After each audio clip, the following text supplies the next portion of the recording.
Hello lovely people, and welcome back to this week's new vlog. It is the last week of Asian Readathon, which means it's the last week of May. Oh my goodness, I don't know where the time has gone. If you're new here, hello, my name is Noah. I am a bookish and lifestyle vlogger born and raised and still based in New York City, and I would absolutely love it if you would join me and subscribe. My plans for this week are very easy. I don't have many plans to read audiobooks. I just feel like I have been listening to so many of them that I'm just not really quite enjoying them anymore, and I'm saying this but I feel like I'm not actually going to listen to myself. My plan for today, because it's already almost 10 p.m. or it's like a little bit past 9, is to finish this. I just have one more section, so I think I'm going to tuck myself into bed with this. I was reading this for my last reading vlog, so go check that out. It's week 3 of Asian Readathon if you haven't already. This is following 4 Chinese women who immigrated to San Francisco and their daughters. And then my plans for Asian Readathon are to read Kazuo Ishiguro's When We Were Orphans. This is following Christopher Banks. He was adopted and was raised in England in the 1930s and became a famous detective. He was adopted because his parents mysteriously disappeared, and now that he has become a renowned detective, he returns to Shanghai to figure out what happened to his parents. Pachinko by Min Jin Lee, and this is about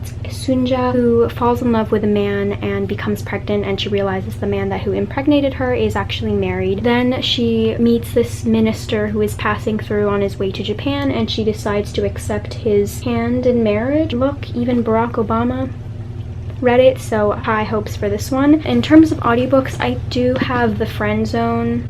No, that's not what it's called. The Hating Game available, but I'm not sure if I'll get to that. My priorities are definitely going to be my Asian Readathon books.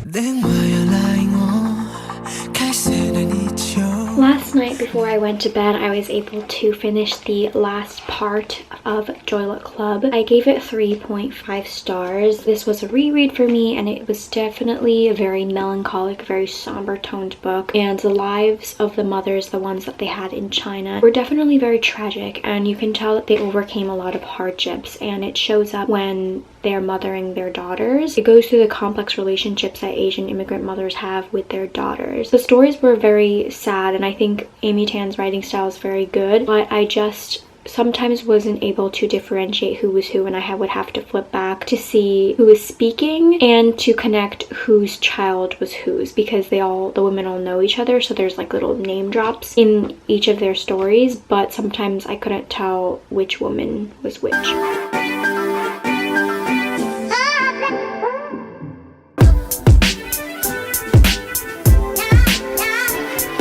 I went outside today and it was really nice, put on sunscreen, and my neighbor was like yelling at literally nobody about trash. But I did start this while I was out there, like the tiniest bit, because I mostly journaled, so I read 22 pages, and then I had a really bad migraine. I napped for like 2 hours.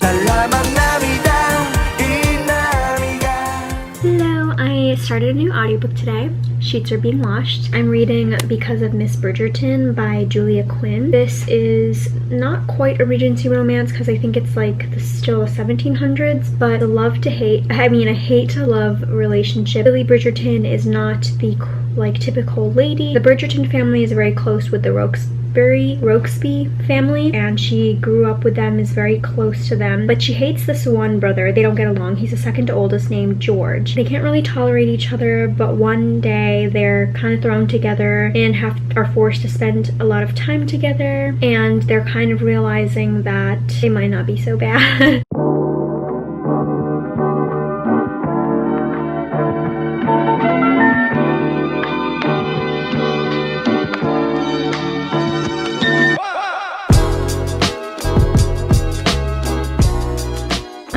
Worried because it's Thursday and I am not even halfway through of When We Were Orphans. I finished my audiobook really late, so I wasn't able to get to this at all. I'm on page 92 for the first night, and so far it's like setting up the story. I think that Christopher Banks is white but was born in Shanghai because his dad is doing work there. He's trying to find this friend of his, but he has not yet arrived back in Shanghai to figure out what happened to his parents. As for Because of Miss Bridgerton, I'm giving it 3.5 stars. It was really sweet and cute, and it's more slow burn than what I'm used to. Not so much slow burn as I would say Bringing Down the Duke. It was still really cute. The kiss happened like 63% of the way through, which I don't know, is that late? But it was really cute, and I am interested in reading the series. The series follows the Roxby brothers. For today, I am definitely going to be reading this book, not just tucking myself into this because it's a Thursday, and it means that I won't be able to get to this book this month, which is a little bit tragic because I wanted to be able to read all the books on my TBR within the month. So maybe I could start it on like the last day. But also in terms of another audiobook, when we were,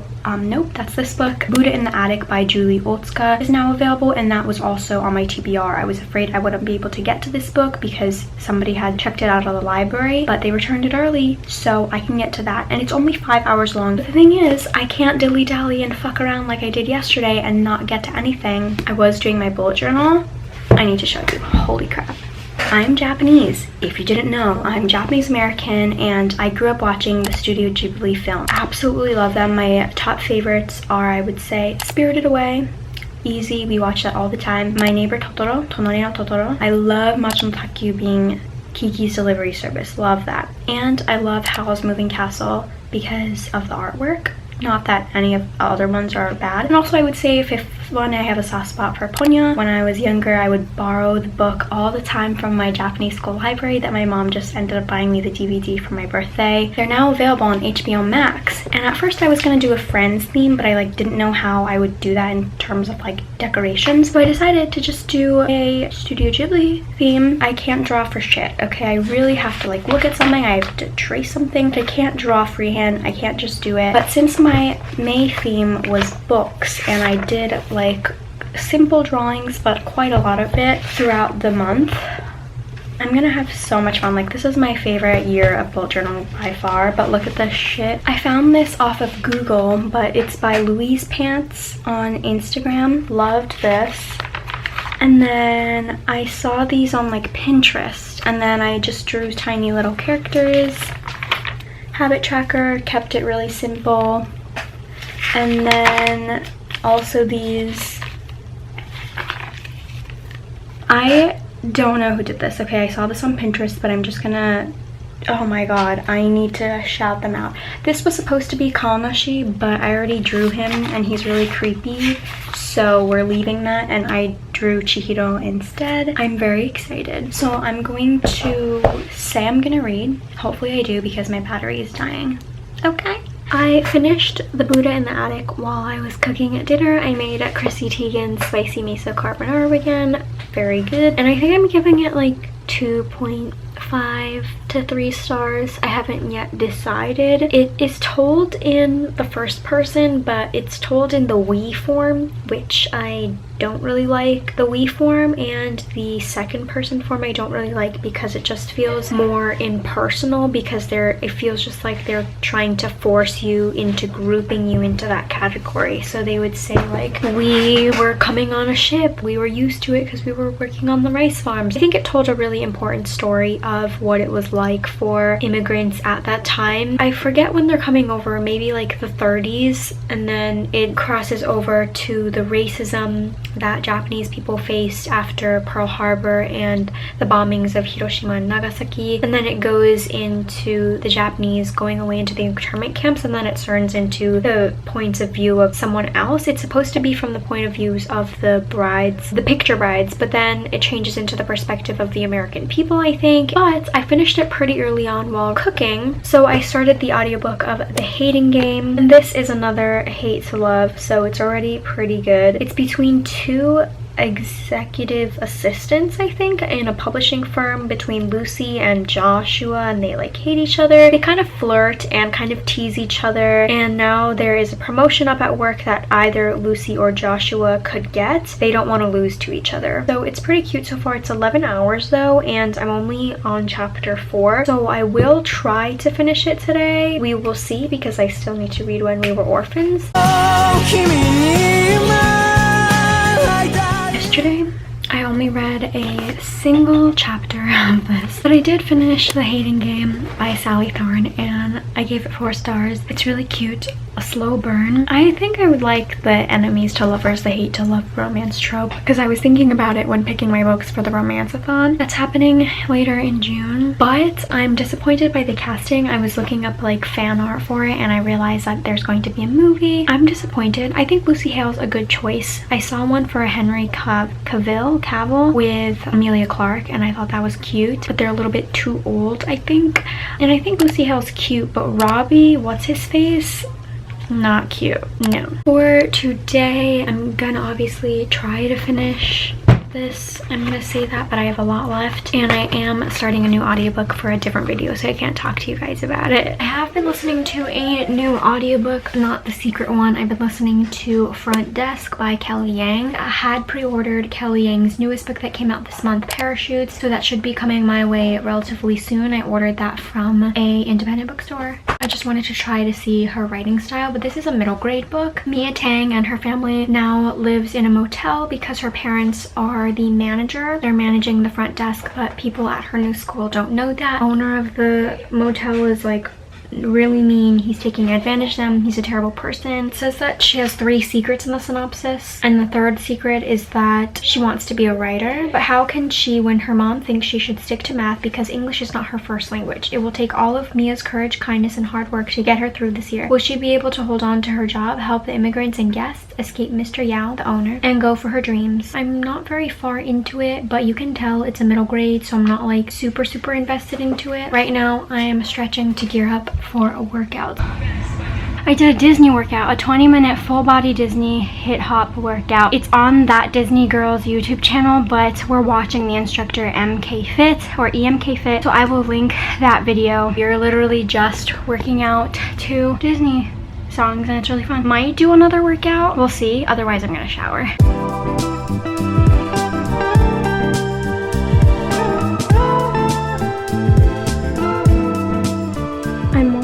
I'm showered, amazing, and I'm listening to Lady Gaga's new Chromatica album. So I'm sure everyone has heard if George Floyd was murdered by the Minnesota police, it was another situation in which a black person was a victim of police abuse. This police officer was fired from his job. He was also now charged with murder, but only 3rd-degree murder and manslaughter. 1st degree, to my understanding, is intent, so you planned it out. 2nd degree, I think, was like a spur of the moment, so it wasn't premeditated at all. 3rd degree is an accident. This man just stood kneeing this man, George Floyd's neck, even after saying he couldn't breathe. I don't understand why there needs to be an excessive force. It's like so sad and disgusting that I can't even be surprised that another black person was murdered by the police, because this has been going on for years, for decades, and nothing has changed. It's even worse that our president is going on to Twitter saying there are good people who are writing about the KKK, about sexual harassers, and he is literally saying that you will end up shot, you will end up dead if you like exercise your First Amendment. Meanwhile, he's getting all petty about not being able to express free speech on Twitter, which you literally can't because this is a company. Like, it's different if you're on a soapbox on the street, but if you are on a company platform, literally signed up knowing that there are guidelines, certain rules you need to follow. Anyway, so if you're staying silent, there is a famous quote that says, if you are neutral in situations of injustice, you have chosen the side of the oppressor, and different variations of those quotes. And I do think that's true, because you're not having important conversations about why this is wrong. If this conversation is making you uncomfortable, good. And if it's making you uncomfortable to the point that you can't have it, think about why that is making you uncomfortable. Maybe you should be having these conversations to begin with. If some people have never like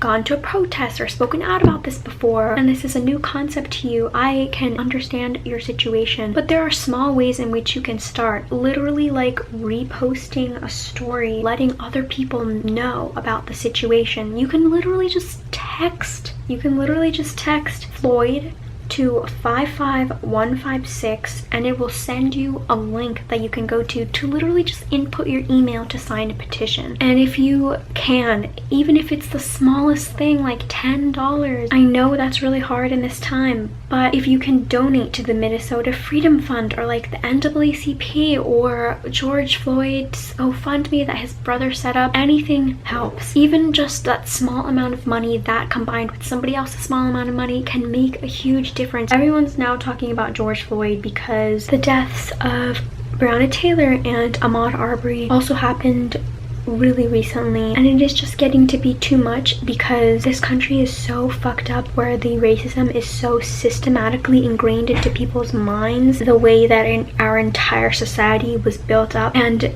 the people who are in the position to be doing something about it literally won't move off their fucking ass until the pressure of the people comes in. This is why you vote. This is why you can protest, because you have that privilege to exercise your right in this country, in a democratic country, to say this is wrong, this is what I believe in, I'm not going to stay silent about this. I just feel like I needed to mention that. I feel like my vlogs were getting really stark because I'm not doing anything in my day-to-day, so I don't have anything to show, but like, this is real life, this is happening. You can't just skip ahead in my fucking video, anyone's post on social media and be like, whatever, everyone's talking about it, I saw it already, because clearly not everyone is talking about it enough, because it keeps happening. That change is not being made.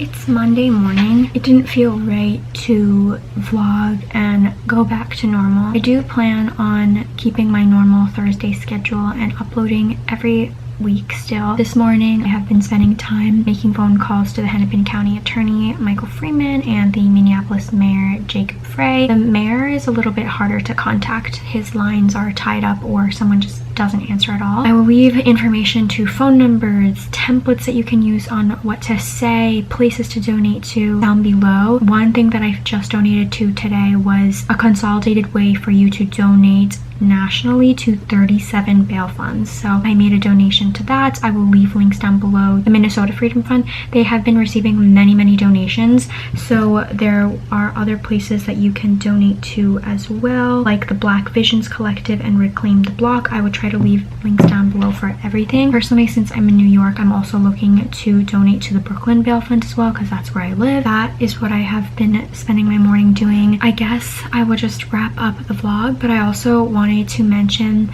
that Books with Shay is doing a blackout buddy read-a-thon, or just buddy read, in June, so I will leave information down on her video as well. Also just felt like it was really important to mention this and just notify you of what you can do. There's also a link down below that I will leave to like all the petitions, not just for George Floyd, but also for Breonna Taylor and Ahmaud Arbery, and like so many more people who died at the hands of the police. Literally, those petitions are so easy because you just put in your name and your email and your zip code, and some of them remember you, so you just do a one click and it's so easy. It will take you like 10 minutes to get through all of them. It is an amazing resource. Everything is there for you, so don't just say, I don't know what to do, I don't know where to go, because I'm telling you what to do. There is something that you can do. Stop making excuses for yourself. To take some time to calculate everything, but I think because on Thursday I read a total of 505 pages because I finished 2 books, but I read a total of 1,705 pages. If I can try to fucking remember what books I read.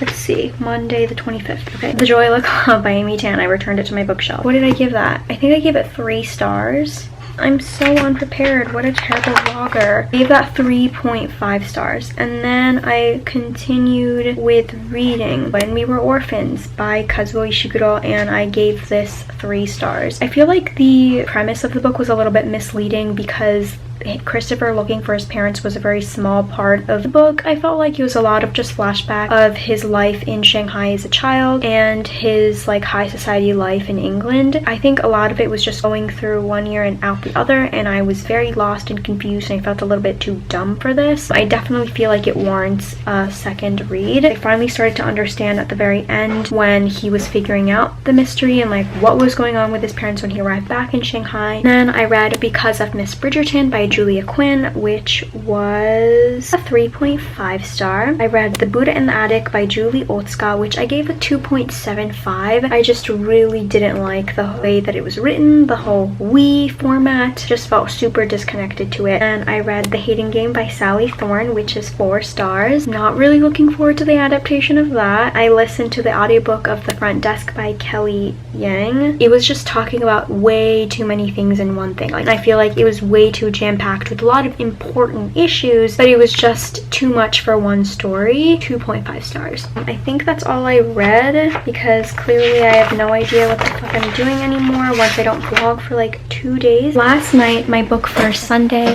I did start Pachinko, and although it is now June 1st, I can still say that I read this for Asian Readathon, so I read, I think, maybe like 18, 20 books for Asian Readathon, which is really amazing. I'm very happy with the amount of pages that I read, with 1,705 pages. Hope you guys enjoyed. Please give this a big thumbs up if you did. Let me know what books you have read. Let me know how you are choosing to speak up. You know, these are difficult conversations to have regarding race with your friends and family. I also have a lot of friends who have been silent on the whole issue, so like, what have you been doing to spark conversations with those people in your life? Tips on what I can do as well. If there are any links or organizations to donate to, bail funds that I should be notified about, please let me know, and I will see you guys next time.